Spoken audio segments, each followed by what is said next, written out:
Ok. Et Ambroise Paré, il était poursuivi là par Kebro et par Marcel Guidavogui, son adjoint. Marcel Guidavogui, lesquels avaient des grenades incendiaires et des fusils de guerre. Lui menaçant. Oui, oui. Poursuivi par Toumba. Il poursuivait Toumba. Effectivement. Avec les leaders. Oui, ils ont trouvé à Ambroise Paré, ils lui ont demandé de leur livrer les leaders. Sinon, ils mettaient le bâtiment en ruine. C'est qu'il avait refusé. Catégoriquement. Oui. On ne sait pas, on ne peut pas expliquer comment Toumba a pu sauver ses leaders face à des gens détenteurs d'engins d'explosifs. C'est pourquoi je vous dis que Toumba est C'est pourquoi, encore une fois, moi je vous pose la question, pourquoi n'est-il pas venu devant cette commission nationale pour s'expliquer?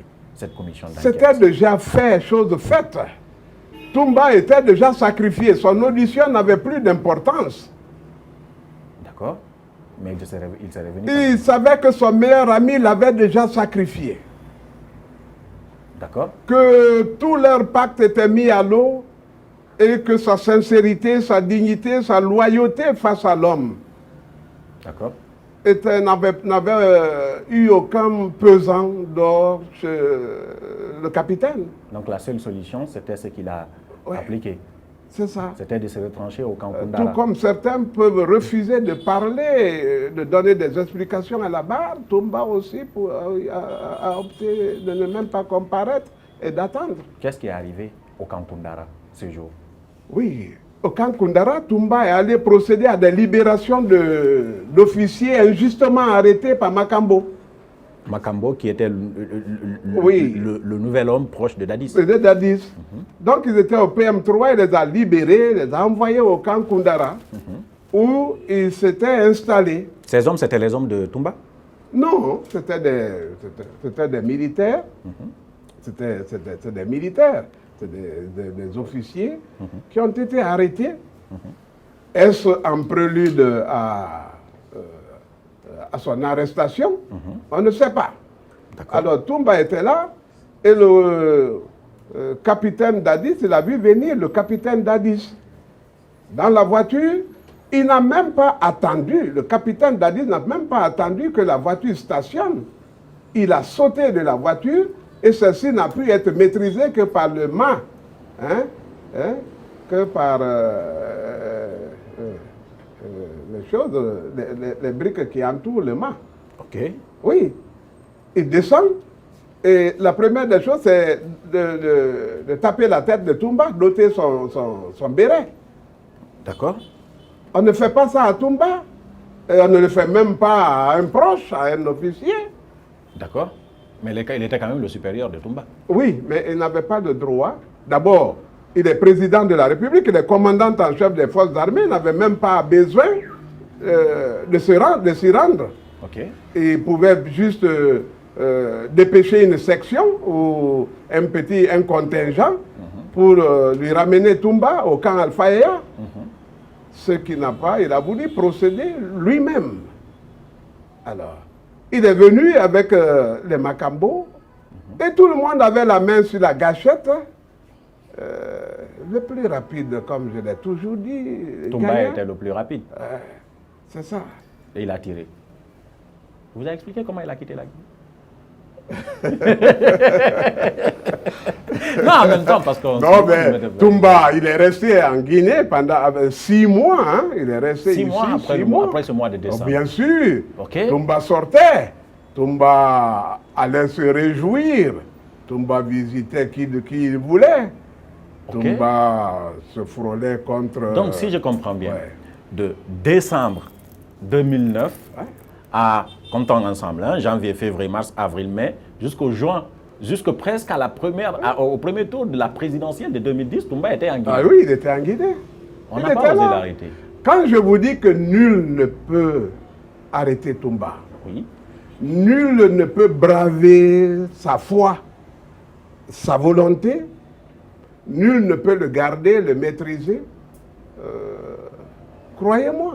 À la fin, maître, à la fin, si on comprend tout ça, On a voulu se débarrasser de Toumba tout simplement parce qu'il pouvait remplacer, il était celui qui pouvait remplacer Dadis à l'époque, à la tête du Oui, CNDD. il pouvait les causer assez d'ennuis parce que c'est lui qui les a faits.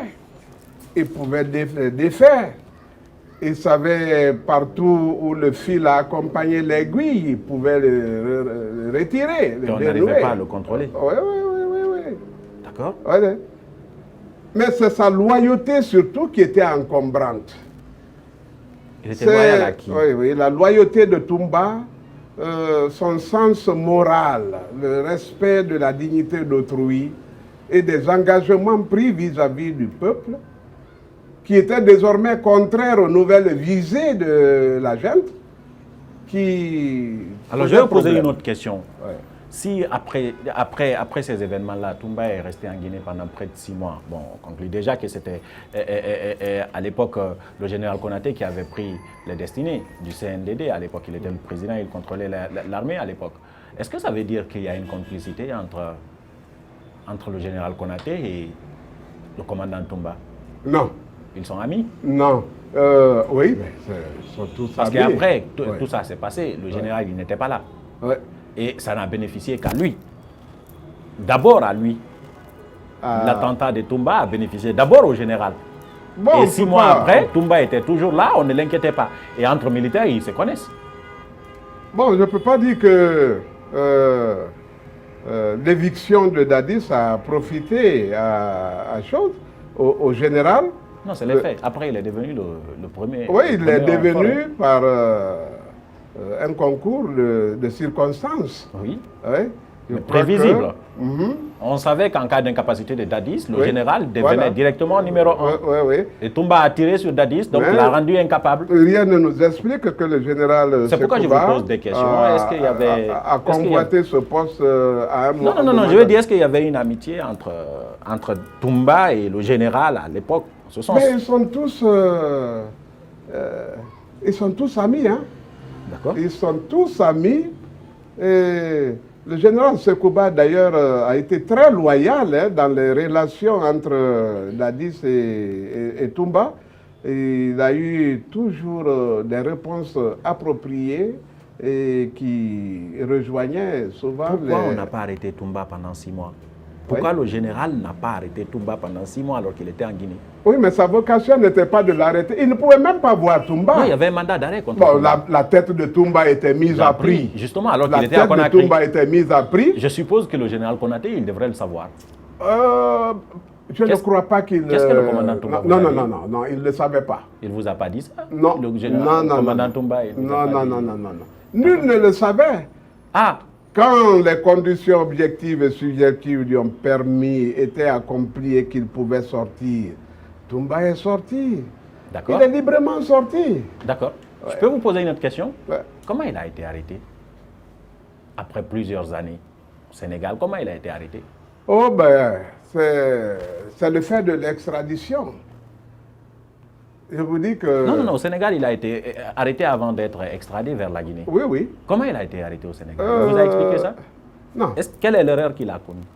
Non, pas d'erreur. Toumba n'était pas caché. Ah. Non, Toumba n'était pas caché. Il était effectivement à Dakar. Mais sous une fausse identité. Non. C'est ce qui est écrit. Non. C'est ce qui a été dit. Non. Il avait même changé de physionomie avec une barbe et tout ça. Non. Il était caché. Non. Toumba était à Dakar. Mais on ne savait pas que Toumba est quelqu'un qui a fait de hautes études militaires, une formation même aux États-Unis. Et si vous allez à l'ambassade des États-Unis, vous demandez après Toumba, on vous sortira ces renseignements. Il a fait la grande formation en camouflage. Hein. Ah, donc il était caché? Non, ça veut dire qu'il peut utiliser plusieurs astuces pour être là où il veut. Pour ne pas être au reconnu. moment qu'il veut. Maintenant, quelle est l'erreur qu'il a commis pour qu'il soit arrêté par les autorités sénégalaises?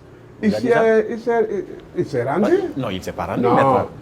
Toumba s'est fait localiser. Toumba avait des relations. Hein? C'était volontaire? Hein? C'était volontaire? Je vous dis que s'il ne voulait pas venir, il ne serait pas venu. D'abord, il a été entendu là-bas par la gendarmerie. Oui, on sait, on a entendu parler de ça. Voilà. Il y a eu des témoignages de personnes victimes en Guinée, ici, en sa faveur là-bas. Oui. Ensuite, son extradition n'a pas obéi aux normes requises. Elle n'est pas intervenue dans le temps. Donc, il y avait beaucoup de raisons pour lesquelles Toumba, les gens pouvaient décliner cette extradition. Oui. Et Toumba lui-même pouvait ne pas venir.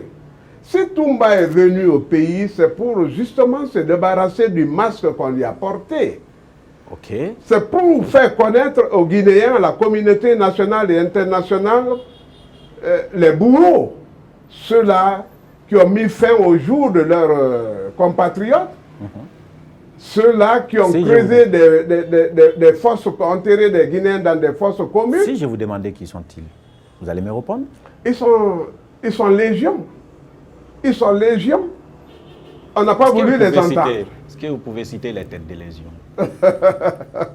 Qui sont-ils? Je crois qu'il ne faut pas faire fuir les gens avant le procès. Non, je ne fais pas fuir les gens. Je vais citer, vous allez juste hausser la tête. Vous êtes d'accord? Non, ce n'est pas la peine. Vous êtes sûr? On est curieux de savoir. Vous allez certainement parler de capitaine Dadis, parce que ça, on l'a dit. Hein? Lui, il est au Burkina. Mais après, qui d'autre? Donc, beaucoup ont intérêt à ce que Toumba ne sorte pas de prison des militaires. ou ne vienne pas. Militaires, civils ou en tout cas en haut perché. Le professeur Alpha Condé? Non. Il a intérêt ou pas? Non. Qui? Non. Qui a intérêt à ce qu'il ne sorte pas? Le procès le révélera. Oui, d'accord, mais donne-nous des assurances. Ils sont dans le gouvernement et ils sont... Nous avons déjà des témoins qui sont en train de mourir, des témoins à décharge qui sont en train de mourir. Vous allez me renvoyer vers notre angle. Voilà. Vous n'allez pas me dire qui sont ceux qui n'ont pas intérêt à ce des gens que nous pouvons confondre demain s'il y a lieu, parce que je vous ai dit que l'instruction a été massacrée. Oui. Peut-être que le parquet pourrait demander, ou le président pourrait demander un supplément d'information. D'accord. Hein? Mais qui a intérêt à ce que Toumba ne sorte pas de prison, à ce qu'il n'y ait pas ce procès? Comment? Qui a intérêt à ce que ce procès n'ait pas lieu? Les auteurs, co-auteurs, complices. Qui sont les accusés? Voilà, qui est-ce que vous accusez dans cette affaire? Qui est-ce que vous demanderez à comparaître? Qui est-ce que vous allez confondre lors du procès? Si jamais il y a procès. Vous êtes déjà en train de plaider comme le ferait la défense. Hein? Je vous demande, je vous pose des questions pour tenter de savoir. Mais c'est très intéressant ce que vous dites. Allez-y, qui sont-ils? Parce que vous êtes d'une grande inspiration à ce que... Oui, bien sûr. Et je crois que ces questions seront posées au juge. Est-ce qu'à défaut de ça, de tout ce que nous sommes en train de dire, il pourrait fonder sa conviction et condamner un innocent? Moi, je veux trouver juste le nom d'une autre personne qui serait responsable de cette situation de 2009, que vous pourrez citer à la barre. Ouais. Pour lui poser des questions afin de défendre Toumba, maître. Bon, d'accord, en même temps, vous êtes avocat, hein, vous êtes tenu au secret, vous n'allez rien dire. Oui, c'est ça. Vous n'allez rien dire, hein? Ouais. J'aurais insisté quand même. Mais j'ai rien obtenu. Le procès, ça évolue pour terminer, maître? Oui. Pensez qu'il y aura procès cette année? Ah non. Sur 2021. ce plan, nous n'avons aucune visibilité. Ok. L'espoir que nous avions s'est estompé en ce qui concerne la tenue de ce procès. Il y a quand même beaucoup de ministres qui se sont succédés. Oui. Des ministres qui avaient annoncé la tenue du procès dans l'année d'exercice. Tout à fait. Dans leur année d'exercice. Tout à fait. Pourquoi il n'y a pas eu de procès? Voilà. Je ne sais vraiment pas pourquoi il n'y a pas eu ce procès. Ça fait quand même Il y a eu un comité de pilotage qui avait été mis sur pied, une bagatelle de 78 milliards avait été évoquée. La construction d'un siège spécialement destiné à ce procès a été envisagée. Les travaux vont clopin-clopin. On ne les entreprend que quand la Cour pénale veut venir faire l'état des lieux. À un moment, il était question de louer la salle de spectacle du pont du 8 novembre, là. Et Le nouveau ministre qui est arrivé, lui, ne subordonnait plus la tenue de ce procès à la construction d'un quelconque L'actuel édifice. ministre. Oui, oui. Le ministre Doumbouya. Doumbouya. Qui est un avocat que vous connaissez très bien aussi. Oui, oui, très bien. Vous êtes même amis. Vous êtes amis, maître. L'amitié est en train de s'écorcher. D'accord, d'accord. Elle est en train de prendre des coups. D'accord, il n'y a pas de problème. En tout cas, quand je dis vous êtes amis, c'est... Bon, d'accord, continuez. Donc, pourquoi il n'y a pas de procès? Lui n'a plus voulu subordonner le procès à la construction de... Oui, oui, il ne tenait plus, il ne subordonnait plus la construction du procès, la tenue du procès à la construction d'un quelconque édifice. Mais je crois que finalement, ça sera ça, la construction de l'édifice. D'accord. Pour la tenue du procès. Est-ce qu'il va y avoir un procès? Donc, nous poursuivons nos demandes au niveau des juridictions de la place en vue de la mise en liberté du commandant Toumba. La liberté provisoire. Oui, nous étions aujourd'hui même devant la Cour suprême pour plaider sa cause et l'affaire est renvoyée au 13 avril pour délibérer et être rendu. Toumba sera situé sur son sort. Est-ce que vous pensez qu'il peut être libéré? Oui, je crois. Avec la peur qu'il engendre? Non. La Cour suprême est une juridiction au-dessus de toutes les mêlées, mais pas totalement qui est juge du droit, dont les arrêts font œuvre de jurisprudence, donc d'imitation par les juridictions de base, ne peut pas blaguer avec la brisure de la loi. Tout ce qui enfreignent, qui franchissent le cap de la légalité dans la prise des décisions, la Cour suprême rectifie, constate, rectifie et casse. Elle casse, elle annule. La Cour suprême a déjà rendu beaucoup d'arrêts dans ce sens. Oui. Les points de violation soulevés par la défense en ce qui concerne la mise en liberté de Toumba sont si manifestes que même le ministère public les a attestés. D'accord. Je vais vous poser peut-être l'avant-dernière question pour terminer cette émission. Remarquez, le professeur Alpha Condé, on peut le considérer comme une victime en 2009 parce qu'il faisait partie, son parti en tout cas faisait partie des organisateurs des manifestations du 28 septembre. Oui. L'ancien chef de file, c'est Loudalin aussi, Sia Touré. Donc les hommes politiques de maintenant là peuvent être considérés comme des victimes. Mais revenons sur le professeur Alpha Condé qui est président de la République et qui a donc son gouvernement, avec tout intérêt à ce qu'il y ait, à ce que ce procès ait lieu. N'est-ce pas? Mais ça fait plus de 10 ans, il n'y a pas de procès. C'est suspect ou pas? Non. On ne peut pas suspecter ce régime de quoi que ce soit dans le cadre de ce procès. On s'est dit que ce régime ne veut pas qu'il y ait de procès. Non. Parce que il n'est pas auteur, il n'est pas commanditaire, il n'est pas complice de tout ce qui est arrivé au stade. Mais le régime peut il gère une situation. Le régime Alpha Condé gère une situation maintenant et respectueux Vous connaissez un peu la politique, M. Yomba? Vous connaissez un peu la politique? Vous connaissez un peu la politique? Je vis la politique. Ben, d'accord. Oui. Vous savez quand même que les retombées politiques pour ce régime pourraient effectivement avoir des conséquences, si jamais ce procès a lieu. Bon, si ce procès a lieu, oui. Moi je ne crois pas que ce régime prenne des coups. Je ne crois pas, puisque nous sommes en train de faire l'autopsie d'un ancien régime. Okay. Sauf que les acteurs de cet ancien régime sont aujourd'hui, vous l'avez dit, des hauts percés de ce nouveau régime. Tout à fait. Et si jamais on faisait descendre ces hauts percés de ce nouveau régime-là, le régime va vaciller. Oui. Il y a une logique dedans. Et comme ça. Donc le régime a intérêt à ce qu'il n'y ait pas de procès, non? Non. Si. C'est-à-dire que si les faits rattrapent ceux qui sont haut perchés. Oui. Par exemple, rattrape, comment il s'appelle? Keboro. Lui, il est déjà rattrapé. Oui, non, mais lui, il est déjà dans le collimateur. Il est quand même le chef de la lutte contre le grand banditisme. Oui, oui. Oui, alors, il y a lui. Si il y a d'autres aussi. Le jugement, oui. Si le jugement le reconnaît coupable, Je crois que la chaîne au niveau ministériel va, dans la hiérarchie, va se... Il y a des événements qui n'ont jamais, il y a des événements qui n'ont jamais été jugés. Est-ce que vous pensez qu'un jour on va juger celui-ci? Je crois que les gens ont intérêt à juger les affaires pendant qu'ils se produisent, pendant qu'ils ils ont encore de l'autorité. Peut-être que des circonstances peuvent militer en leur faveur.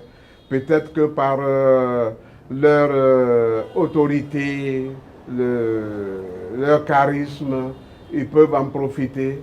Mais il y a des crimes qui ne se prescrivent pas, qui peuvent être jugés à tout moment. Okay. Et je crois que ceux-là qui s'en sont rendus auteurs, qui croient qu'ils grossissent le chiffre noir de la criminalité, qui croient qu'ils ont échappé à la répression, au jugement, s'attendent qu'un jour une nouvelle génération folle entre griffes, respectueuse des droits de l'homme, viendra régler leur compte. D'accord. Je vais arrêter là cette émission. Maître Yomba, merci d'avoir répondu à notre question. Maître Yomba, je rappelle ce fait parce que finalement je l'ai découvert. Vous étiez celui qui avait aussi défendu le professeur Alpha Condé en 1998, si je ne me trompe pas. Oui, vous étiez parmi les avocats qui l'ont défendu. Aujourd'hui, vous défendez Toumba également. Oui, tout à fait. L'avocat des causes supposées perdues à l'époque. N'est-ce pas? Hein? Mais le professeur Alpha Condé, c'était un complot. Ouais, il avait été injustement accusé. Oui, oui, mais vrai. Il a été condamné finalement. Oui, mais il a été amnistié en fin de compte. Oui, amnistié finalement, mais condamné sur... Gracié puis amnistié.